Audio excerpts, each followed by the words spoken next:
Welcome दोस्तों, स्वागत है आपके अपने चैनल इग्नू वाला पर। और यहाँ पर BEGLA 138 की कॉन्सेप्ट क्लासेस हमने शुरू की थी।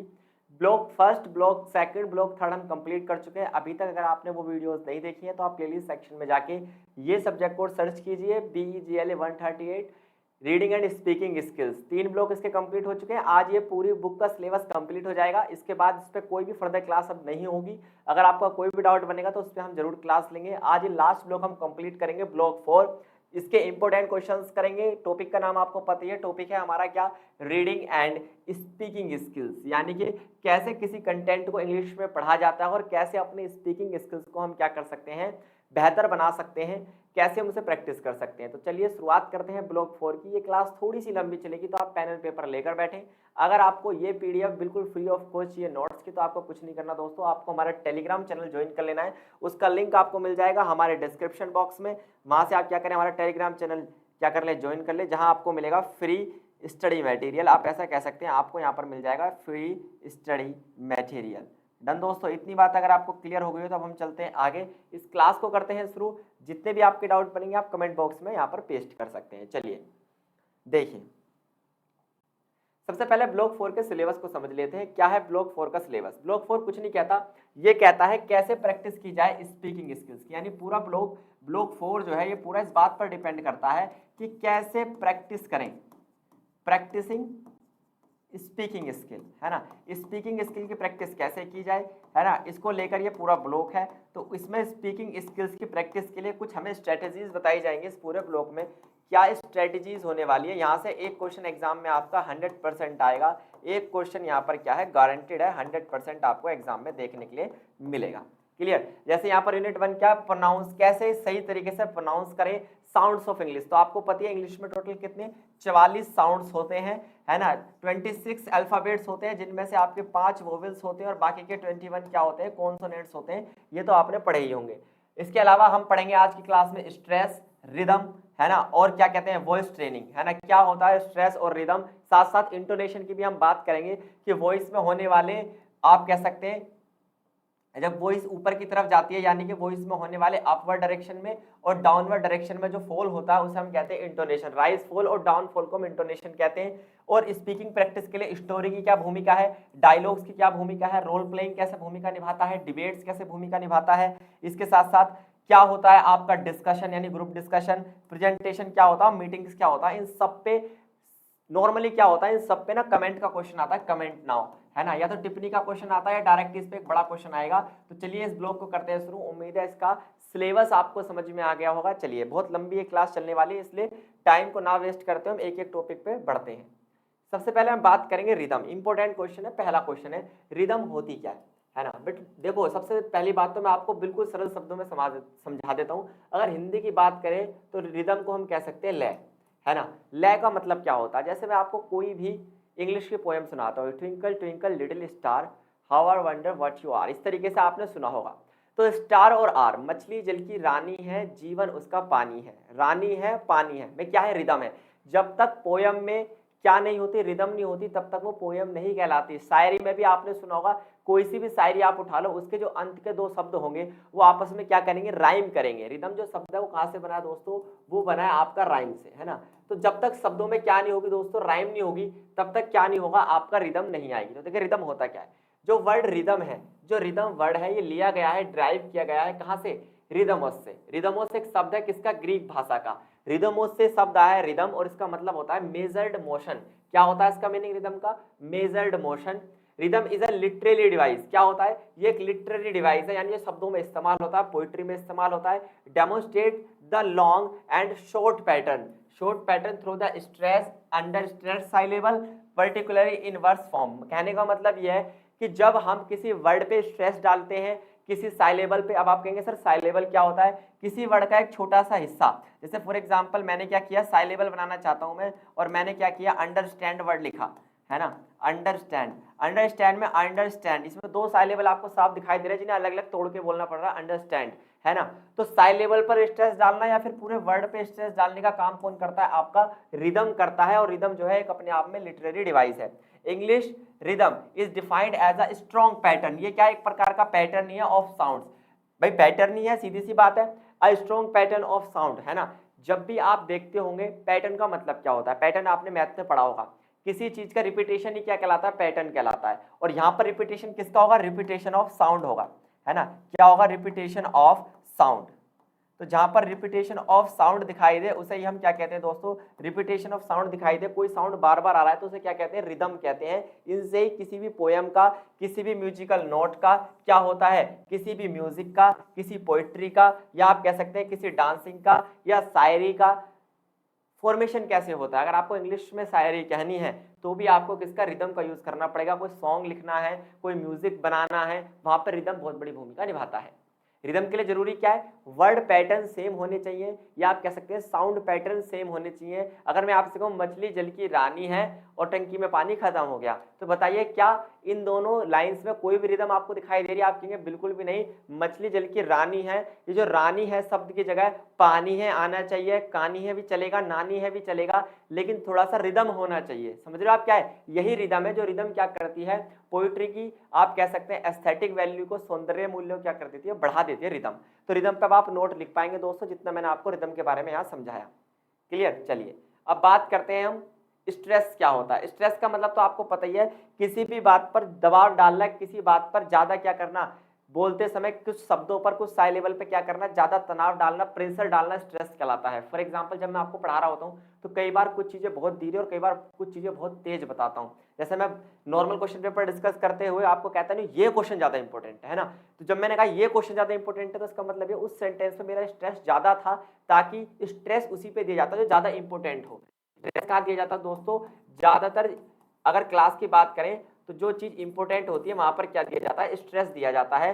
जैसे मुझे वो पसंद नहीं है, नहीं है पसंद, हम किस पे ज्यादा स्ट्रेस दे रहे हैं, पसंद पर, है ना, उस पर नहीं, पसंद पर, कि हमें क्या पसंद है और क्या पसंद नहीं है। चलिए स्ट्रेस की बात करते हैं। Stress is a saying a syllable और a part of word more strongly and can be at word level. यानी कि स्ट्रेस एक साइलेबल पर भी दिया जा सकता है। साइलेबल पे कैसे देते हैं, जब उसे हम कहते हैं साइलेबल स्ट्रेस। स्ट्रेस दो प्रकार के होते हैं, पहला साइलेबल स्ट्रेस, दूसरा वर्ड स्ट्रेस। जब किसी एक सिंगल साइलेबल पे स्ट्रेस दिया जाए तो उसे कहते हैं साइलेबल स्ट्रेस, जब किसी पूरे वर्ड पे स्ट्रेस दिया जाए तो उसे कहते हैं वर्ड स्ट्रेस। अब आप कहेंगे सर साइलेबल क्या होता है, मैंने अभी आपको बताया था। जैसे मैंने आपसे कहा, मैंने एक सेंटेंस लिखा, सेंटेंस की जगह भी मैंने एक शब्द आपको दिया था, मैंने कहा था अंडरस्टैंड, दिया था अंडरस्टैंड शब्द। अब आप देखिए, अगर आप केवल इतने हिस्से पे, है ना, इतने हिस्से को साइलेबल मानेंगे तो इसका अपने आप में क्या नहीं होता, कोई मीनिंग नहीं होता, है ना। लेकिन स्ट्रेस देते समय कोई ऐसा वर्ड हमें यहाँ पर क्या करना होगा, रखना पड़ेगा। जैसे मैंने कहा इंग्लिश स्पीकिंग, जैसे कि मैं आपको सिखाऊंगा दोस्तों, क्या मैं मानता हूं मैं इस पर स्ट्रेस देना चाहता हूं, इंग्लिश स्पीकिंग सिखाऊंगा, यानी कि बाकी के जो 3 स्किल्स है, लिसनिंग, रीडिंग और राइटिंग, वो नहीं, मैं आपको सिखाऊंगा इंग्लिश स्पीकिंग, है ना। तो स्पीकिंग पे मैंने क्या किया, ज्यादा स्ट्रेस दिया। अगर मैं मान लो इंग्लिश पे ज्यादा स्ट्रेस दूं, फिर मैं लैंग्वेज की बात कर रहा हूं, मैं आपको सिखाऊंगा English speaking, English speaking, not Hindi speaking. समझ रहे हो, तो मीनिंग अपने आप चेंज हो जाता है। जैसे ही स्ट्रेस चेंज होगा वैसे ही सेंटेंस का क्या हो जाता है, मीनिंग चेंज हो जाता है। यहाँ पर ये बात लिखी भी है कि meaning can be change, meaning क्या हो सकता है, स्ट्रेस के कारण चेंज हो सकता है। स्ट्रेस साई लेवल पे भी लगाया जा सकता है, वर्ड पे भी लगाया जा सकता है, और स्ट्रेस से क्या होता है, मीनिंग चेंज हो जाता है। इसलिए 2 टाइप्स ऑफ स्ट्रेस होते हैं, पहला आपका साई लेवल स्ट्रेस, दूसरा आपका होता है वर्ड स्ट्रेस। इतनी बात आपको क्लियर हुई स्ट्रेस के बारे में। अब हम बात करते हैं, वो वाला स्ट्रेस नहीं है जो हम दिमाग पर डालते हैं, वो स्ट्रेस नहीं है, ये स्ट्रेस वो है जो कि लैंग्वेज में, डिवाइस में यूज होता है, लैंग्विस्टिक डिवाइस में। क्लियर। चलिए देखिए, सबसे पहला आता है आपका साइलेबल स्ट्रेस। इसके कुछ एग्जांपल देखते हैं तभी समझ में आएगा। Syllable stress refers to a syllable, जब किसी साइलेबल को क्या किया जाए, या सेगमेंट ऑफ वर्ड को ज्यादा स्ट्रेस किया जाए और बाकी को छोड़ दिया जाए। That is stressed more than other syllable in the word, यानी एक पूरा वर्ड है, उसके केवल एक हिस्से पे ज्यादा जोर है, पूरे शब्द पर जोर नहीं, केवल एक हिस्से पे ज्यादा जोर है। उसका एक एग्जांपल हम देख लेते हैं, है ना। जैसे हम बोलते हैं हैप्पी बर्थडे, क्या बोलते हैं दोस्तों, हैप्पी बर्थडे बोलते हैं, तो इसमें एच पर और इसमें क्या होता है, बी पर और डी पर ज्यादा फोकस रहता है, इसलिए हम कई बार इसे हम ऐसे भी लिख देते हैं। हम कैसे लिख देते हैं, लिखा होता है हैप्पी बर्थडे, है ना, लेकिन कई बार हम बर्थडे को ऐसे नहीं लिख देते, बर्थडे। क्यों, क्योंकि यहां पर केवल बी पर और डी पर ज्यादा स्ट्रेस रहता है ऐसा है कि नहीं है, बर्थडे कोई नहीं बोलता, बर्थडे बोलते हैं। तो बर्थडे जिस पर ज्यादा स्ट्रेस रहेगा उसे ही हम व्हाट्सएप लैंग्वेज में लिखते हैं। यही होता है आपका साइलेबल स्ट्रेस, कि किसी शब्द के कुछ ही लेटर्स पर क्या रहता है, यहाँ पर स्ट्रेस रहता है। जैसे इंग्लिश में शुरू में एन और स्टूडेंट, इंग्लिश स्टूडेंट, है ना। आइडेंटिफिकेशन, केशन पे ज्यादा स्ट्रेस रहता है, बाकी पे स्ट्रेस नहीं रहता। एक्सप्लेन, प्लेन पर ज्यादा रहता है, एक्स पे रहता है। जब मैं लिखता हूँ ना क्या एक्स प्लेन, तो आप ही बोल के देखिए इसे ढंग तरीके से अगर आप बोलेंगे तो इस पर प्लेन पर ज्यादा स्ट्रेस रहेगा, एक्स पर नहीं होगा। जब हम बोलते हैं एक्स प्लेन तो प्लेन आपको ज्यादा सुनाई देगा, एक्स सुनाई नहीं देगा, ऐसा है कि नहीं? इसे हम कहते हैं साइलेबल स्ट्रेस। जब वर्ड के किसी एक पार्ट पर क्या किया जाए, ज्यादा स्ट्रेस दिया जाए और बाकी पार्ट्स को ज्यादा इंपोर्टेंस ना दी जाए, उसे हम कहते हैं साइलेबल स्ट्रेस। अब आप कहेंगे सर साइलेबल होता क्या है? किसी भी वर्ड का पार्ट, एक छोटा सा पार्ट या कुछ लेटर्स को हम साइलेबल कह सकते हैं। दूसरे प्रकार का स्ट्रेस होता है आपका वर्ड स्ट्रेस। वर्ड स्ट्रेस क्या होता है? Its refers to a word, a parts of word that is stressed more than other in the sentence. यानी एक पूरे सेंटेंस में जब केवल एक सिंगल वर्ड को, है ना, क्या किया जाए, स्ट्रेस किया जाए, तो उसे हम क्या कहते हैं दोस्तों? उसे कहते हैं वर्ड स्ट्रेस। जैसे यहाँ पे लिखा है what time is it, time पर ज्यादा स्ट्रेस दिया गया है। समय क्या हुआ है? समय बता, बाकी नहीं बता। व्हाट टाइम इज इट, है ना, what time is it. What और इज इट पे हमने फोकस नहीं किया, हमने ज्यादातर फोकस किस पे किया? टाइम पे फोकस किया, इसलिए मैंने इसको क्या किया हुआ है? मैंने डार्क किया हुआ है, बोल्ड किया हुआ है। देखिए, I am going to birthday party, birthday party, birthday नहीं बर्थडे पार्टी। कॉफी और टी, कॉफी और टी पर ज्यादा क्या किया गया है? फोकस किया गया है। Would you like to have coffee और टी, क्या पीना पसंद करेंगे, कॉफी या टी? क्योंकि जो ऑप्शन हम दे रहे हैं उस पर ज्यादा स्ट्रेस करेंगे। तो याद रखिए, साइलेबल स्ट्रेस एक सिंगल साइलेबल पर दिया जाता है और वर्ड स्ट्रेस पूरे वर्ड पर दिया जाता है। ये बात आपको याद रखनी है दोस्तों। तो उम्मीद है इतनी बात आपको क्लियर हो गई। इनमें से आपको कुछ भी नहीं उतारना है। ये पूरी पीडीएफ आपको हमारे टेलीग्राम चैनल पर फ्री ऑफ कॉस्ट मिल जाएगी, उतारने वाली इसमें कोई बात है ही नहीं। क्लियर? चलिए, बस समझना है, 2-3 बार क्लास को देखना, समझ में आ जाएगा। अब बात करते हैं इंटोनेशन की। इंटोनेशन बिल्कुल ऐसा मान के चलिए, इट्स सिमिलर लाइक, आप कह सकते हैं स्ट्रेस, लेकिन यहाँ पर स्ट्रेस शब्दों पर या साइलेबल या सेंटेंस पे नहीं देना, अपनी आवाज पे। जैसे मैंने आपसे कहा मछली जल की रानी है, जीवन उसका पानी है। आपने देखा मेरी आवाज में कभी ऊपर और कभी नीचे, राइज फॉल अप फॉल, है ना, rise fall down fall, rise fall down fall. यानी कि वॉइस के राइज फॉल और डाउन फॉल को हम क्या कहते हैं? इंटोनेशन कहते हैं। यानी ध्वनि के उतार चढ़ाव को, ध्वनि के उतार चढ़ाव को ही हिंदी में से कहते हैं हम अनुतान। ध्वनि के उतार चढ़ाव को ही हम क्या कहते हैं? अनुतान कहते हैं, यानी कि इंटोनेशन कहते हैं। बात आपको याद रखनी है। Intonation is the music of language. भाई सीधी सी बात है, किसी भी लैंग्वेज में म्यूजिक कहां से आता है? इंटोनेशन से आता है, एक बात। दूसरी बात, इसमें होता क्या है?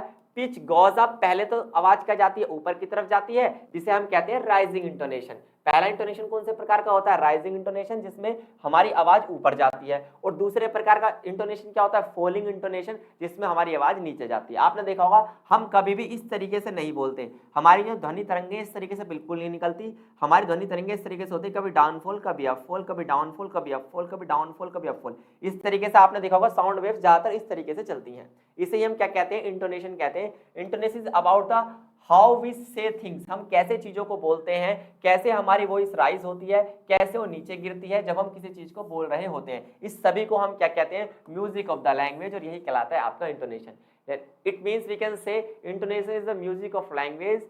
When we say something in English speaking, our voice sometimes goes up, sometimes falls down, it is called intonation। इतना आपको याद रखना है कि जब हमारी आवाज कभी ऊपर और कभी डाउनफॉल की तरफ जाती है तो इसे इंटोनेशन कहते हैं। अब इसी प्रकार से हमारा जो इंटोनेशन है कितने प्रकार का हो गया दोस्तों? 2 प्रकार का हो गया। फॉलिंग इंटोनेशन, जिसमें आवाज हमारी नीचे की तरफ गिरती है, और राइजिंग इंटोनेशन, जिसमें हमारी आवाज ऊपर की तरफ जाती है। तो उम्मीद है इंटोनेशन से रिलेटेड जितने भी क्लासेस अभी तक आपने ली होंगी उनमें से ज्यादातर आपको यहाँ पर बेहतर समझ में आया होगा। क्लियर? क्योंकि इंग्लिश में हम सबसे ज्यादा डरते हैं दोस्तों। इंग्लिश लैंग्वेज जो है ये हर किसी के समझ में नहीं आती, है ना, इसमें हमारा थोड़ा बैकग्राउंड स्ट्रॉन्ग नहीं होता। अब देखिए एग्जांपल लेते हैं फॉलिंग इंटोनेशन का और राइजिंग इंटोनेशन का। देखिए फॉलिंग इंटोनेशन, जिसमें हमारी पिच जो है गोज फॉल्स, यानी वॉइस क्या होती है? नीचे की तरफ गिरती है। देखिए एग्जांपल लीजिए, नाइस टू मीट यू, है ना, आई will be back in a minute, है ना, ऐसे तो बोलते हैं इन अ मिनट। अब आप देख रहे होंगे इन दोनों सेंटेंस के लास्ट में क्या हो रहा है? आवाज नीचे की तरफ गिरेगी। Nice to meet you, I will be back in a minute. Minute जब हम बोलते हैं तो हमारी आवाज बहुत स्लो हो जाती है, यही कहलाता है इंटोनेशन। अगर बात करें किसकी? राइजिंग इंटोनेशन की, इसमें हमारी जो पिच होती है, पिच ऑफ द वॉइस क्या होती है? ऊपर की तरफ जाती है, राइज करती है। देखिए, do you like your new teacher, है ना, do you like your new teacher, क्या तुम्हें अपना नया अध्यापक पसंद आता है? Have you finished already, have you finished already, already सबसे तेज बोलेंगे हम पूरे सेंटेंस में, इसे हम कहते हैं राइजिंग इंटोनेशन। कुछ एग्जांपल्स मैंने आपके लिए लिखे थे, इन्हें आप नोट कर सकते हैं। चलिए दोस्तों, इतनी बात आपको क्लियर हुई। अब हम बढ़ते हैं आगे। अब देखिए इसके अलावा इंटोनेशन और भी 2 प्रकार के होते हैं, यानी टोटल 4 प्रकार के हो गए। राइजिंग इंटोनेशन, दूसरा हो गया आपका फॉलिंग इंटोनेशन, तीसरा हो गया आपका राइजिंग, और आप क्या कहेंगे फॉलिंग, और चौथा क्या हो गया फॉलिंग और राइजिंग, यानी कि ऊपर की तरफ आवाज का उठना है, नीचे गिरना। एक ही सेंटेंस में पहले ऊपर उठी नीचे गिरी, या फिर एक ही सेंटेंस में पहले नीचे गिरी ऊपर उठी। तो इस 4 प्रकार के हमारे क्या होते हैं दोस्तों, ये 4 प्रकार के हमारे इंटोनेशन होते हैं जब भी हम इंग्लिश स्पीकिंग कर रहे होते हैं। ये मोस्ट इंपोर्टेंट थिंग है। राइजफुल इंटोनेशन का मतलब क्या है, पहले आवाज राइज होगी फिर फॉल होगी। और फॉल राइज इंटोनेशन का मतलब क्या है, पहले आपकी आवाज फॉल होगी फिर राइज होगी, यूजुअली राइजेस। समझ में आया मैंने क्या कहा, एक ही सेंटेंस में आपको ये दोनों देखने के लिए मिल सकते हैं। ये हो गए सिंगल सिंगल, जैसे मैंने आपको एग्जांपल दिए भी थे। टोटल 4 प्रकार के इंटोनेशन आपने पढ़ लिए, आगे बढ़ते हैं। अब बात करते हैं कैसे हम अपनी इंग्लिश को इंप्रूव कर सकते हैं। What is the role of stories, कहानियों की क्या भूमिका हमारे इंग्लिश स्पीकिंग में है ना। जब हम इंग्लिश बोलना सीख रहे हो, जब हम इंग्लिश बोलना सीख रहे हो तो हमारी स्टोरीज की क्या भूमिका है इंग्लिश की। आप देखो, जब हम छोटे हुआ करते थे, है ना, हालांकि आज भी हम छोटे हैं बुद्धि के अकॉर्डिंग, जब हम छोटे हुआ करते थे दोस्तों, तो हमने एक बात नोटिस की थी कि हमारे दादी दादा हमारे मम्मी पापा हमें स्टोरीज सुनाते थे हिंदी में। उनसे हमारी हिंदी लैंग्वेज और स्ट्रांग होती थी, हमें नए नए शब्द पता चलते थे। ठीक इसी प्रकार से स्टोरीज काम करती हैं किसमें, इंग्लिश स्पीकिंग में।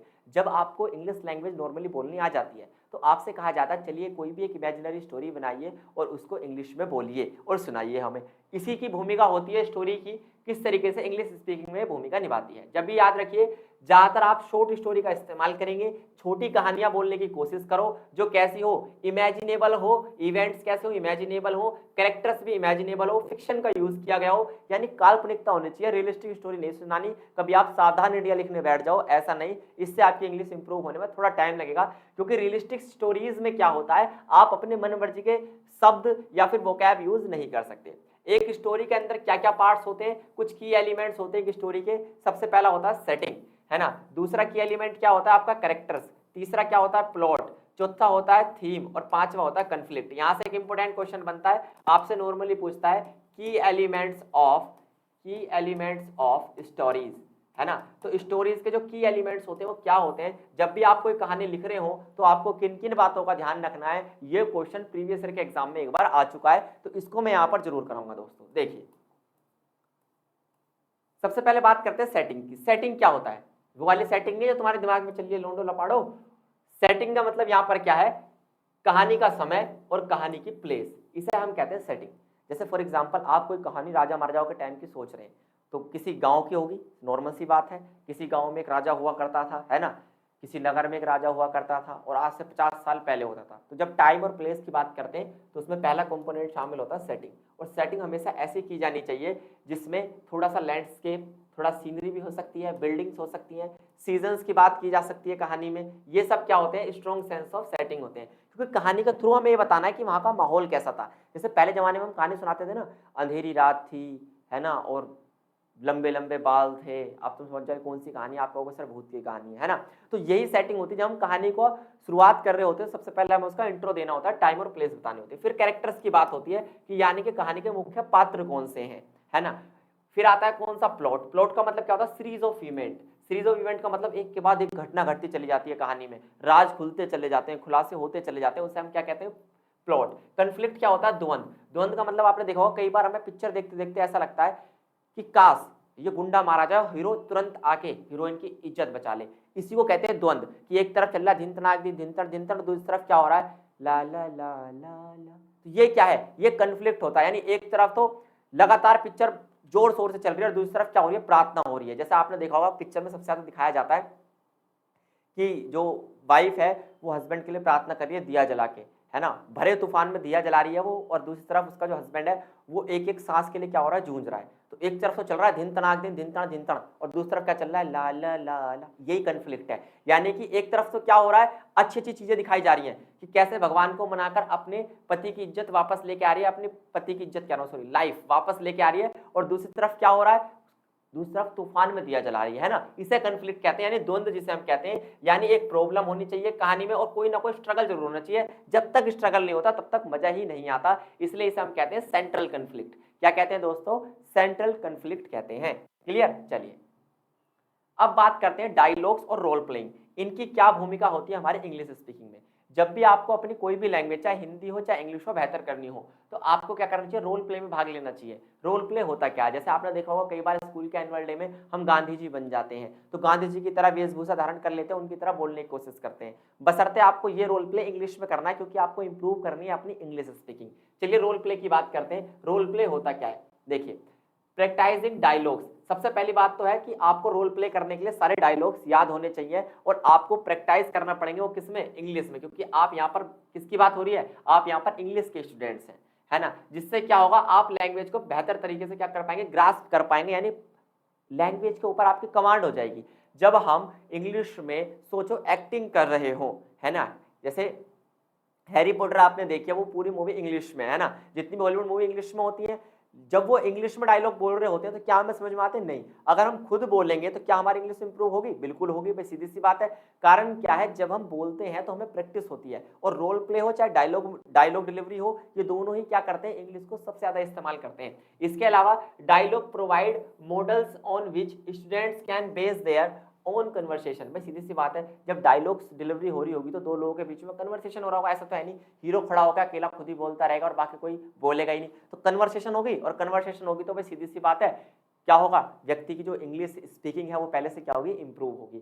साथ साथ ये बात आपको याद रखनी है कि डायलॉग जो होते हैं ये स्टूडेंट को क्या करते हैं, फोर्स करते हैं किस पर, फोकस ऑन लैंग्वेज। अब तुम ही सोचो, तुम्हें स्कूल में कुछ ऐसा काम दे दिया जाए कि तू इस बार सन्नी देओल बनूंगा, है ना, तू क्या बनेगा, सन्नी देओल बनेगा, और इंग्लिश में क्या करेगा, उसकी मिमिक्री करेगा। अब तुम्हें फोकस से सीखना पड़ेगा, क्योंकि सन्नी देओल के जितने भी डायलॉग्स हैं, ये मजदूर का हाथ है कातिया, ये आपको पहले इंग्लिश में क्या करना पड़ेगा, ट्रांसलेट करना पड़ेगा, फिर आपको ये बोलना पड़ेगा वहां पे। तो अब आप लैंग्वेज पे ज्यादा क्या कर पाएंगे, फोकस कर पाएंगे। और याद रखिए, डायलॉग डिलीवरी जब हो रही होती है तो सबसे जरूरी होता है लिसनिंग, क्योंकि आप क्या बोलेंगे सबसे पहले सुनेंगे तो पूछा क्या गया है ना। भाई सामने वाली हीरोइन ने, अगर मान लो आपकी कोई लव सीन चल रहा है ना, आप ऐसा मान के चलिए आपने कोई ऐसा नाटक तैयार किया जिसमें लव सीन है, लड़की की बात आप सुन नहीं रहे, अपनी अपनी बोले जा रहे हैं, तो इसके लिए सबसे जरूरी क्या, लिसनिंग। इससे आपका लिसनिंग स्किल भी क्या होगा, इंप्रूव होगा, स्पीकिंग स्किल भी इंप्रूव होगा, और जब आप डायलॉग लिख कर लाएंगे राइटिंग स्किल भी इंप्रूव होगा, और जब उन डायलॉग्स को पढ़ेंगे तो रीडिंग स्किल भी इंप्रूव होगा। तो डायलॉग्स और रोल प्ले जो है ये आपके लैंग्वेज के जितने भी 4 स्किल हैं, LSRW, listening, speaking, reading and writing, सबको इंप्रूव करता है आपका डायलॉग्स एंड रोल प्लेइंग। दोस्तों इतनी बात अगर आपको क्लियर हुई हो तो हम बात करते हैं आगे। जैसे यहां पर मैंने एक एग्जांपल आपके लिए लिया हुआ है कि डायलॉग डिलीवरी कैसे की जाती है। देखो, दो स्टूडेंट के बीच में यूनिवर्सिटी में बात हो रही है, कहां पर, यूनिवर्सिटी में। सबसे पहले है नादिया, फिर है एलिशिया। नादिया कहती है hello my name is Nadia, welcome to our university. Alicia कहती है क्या, hi I am Alicia. Nadia कहती है nice to meet you. Alicia कहती है nice to meet you too. Nadia, where are you from. Alicia, Alicia I am from, क्या है ये, नाइजीरिया, नहीं, निकारागुआ। हाउ अबाउट यू, ये तो पता नहीं कौन से प्लेस है ना। नादिया, आई एम फ्रॉम फ्रांस।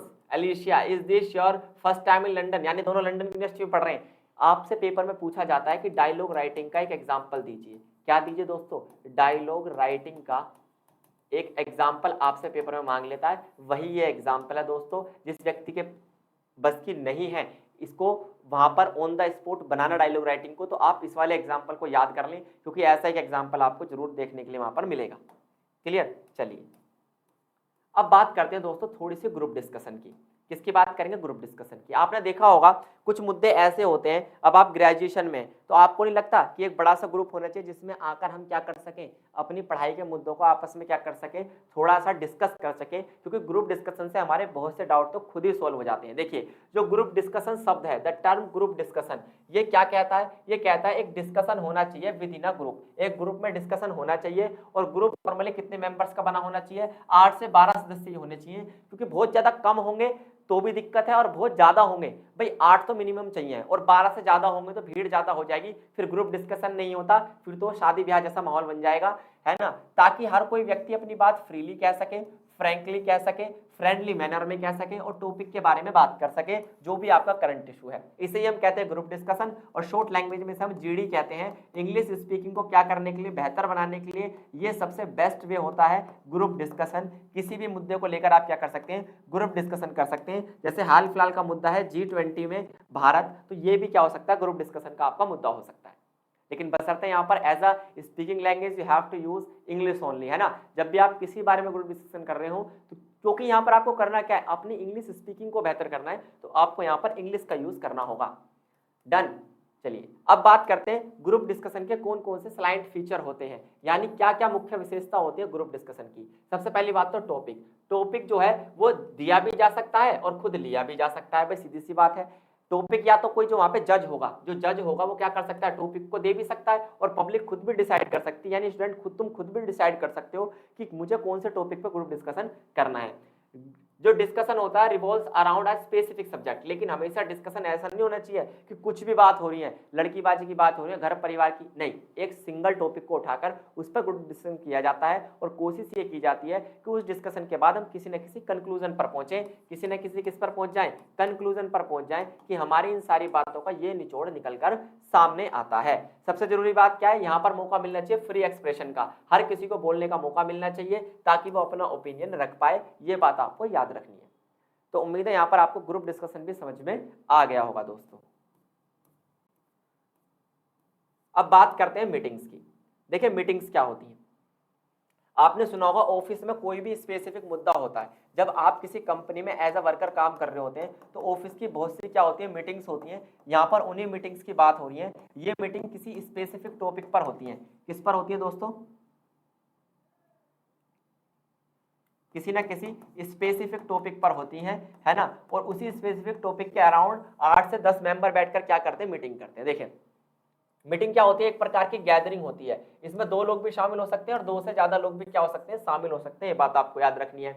वे आते क्यों है, purpose of achieving common goal. ये एक मीटिंग में केवल एक स्पेसिफिक टॉपिक या आप कह सकते हैं कॉमन गोल की बात होती है। किसकी बात होती है, एक कॉमन गोल की, कि मान लो कंपनी में कोई नया इनिशिएटिव लॉन्च करना है, कंपनी अपना कोई नया एप्लीकेशन लॉन्च कर रही है, कोई नया सॉफ्टवेयर लॉन्च कर रही है, तो उस स्पेसिफिक गोल को लेकर ही कोई मीटिंग तय की जाती है, स्पेसिफिक पर्पस के लिए कोई मीटिंग तय की जाती है, ये बात आपको याद रखनी है। ये था मीटिंग का रोल। तो मीटिंग में भी जब इंटरेक्शन होता है तो इंग्लिश का यूज आज के समय में होता है। अब बात करते हैं प्रेजेंटेशन की। प्रेजेंटेशन आपने सुना ही होगा, आजकल पीपीटी में बनाई जाती है प्रेजेंटेशन, पावर पॉइंट में, उसे हम प्रेजेंटेशन कहते हैं। लेकिन जब भी हम उस प्रेजेंटेशन को बनाने के बाद प्रेजेंट कर रहे होते हैं तो प्रेजेंट करते हुए हमें लैंग्वेज का यूज करना पड़ता है। अब मैं भी आपके सामने एक प्रेजेंटेशन ही तो प्रेजेंट कर रहा हूँ, ये एक पीडीएफ और पीपीटी मैंने आपके लिए तैयार की थी, इसी के थ्रू मैं आपको एक चैप्टर समझाने की कोशिश कर रहा हूँ आपका, बल्कि एक पूरा ब्लॉग समझाने की कोशिश कर रहा हूँ, यही कहलाता है प्रेजेंटेशन। लेकिन मैं यहाँ पर हिंदी में आपको समझा रहा हूँ तो इस प्रेजेंटेशन से मेरी हिंदी स्पीकिंग फ्लुएंट होगी, ना कि इंग्लिश। इंग्लिश तब होती है अगर मैं आपको ये पूरी पीपीटी इंग्लिश मीडियम में समझा रहा होता और आप सुन रहे होते तो आपकी लिसनिंग इंप्रूव होती, मेरी इंग्लिश इंप्रूव होती। चलिए ये क्या है, प्रोसेस ऑफ प्रेजेंटिंग, ये एक प्रकार का प्रोसेस होता है किस चीज को प्रेजेंट करने का, कोई भी एक टॉपिक को प्रेजेंट करने का। कोई भी टॉपिक प्रेजेंट करने के लिए आपके पास उसके स्किल्स होने चाहिए, और ये 2 प्रकार की होती है, एक तो होती है आपकी प्रेजेंटेशन स्किल, एक होती है पर्सनल प्रेजेंटेशन।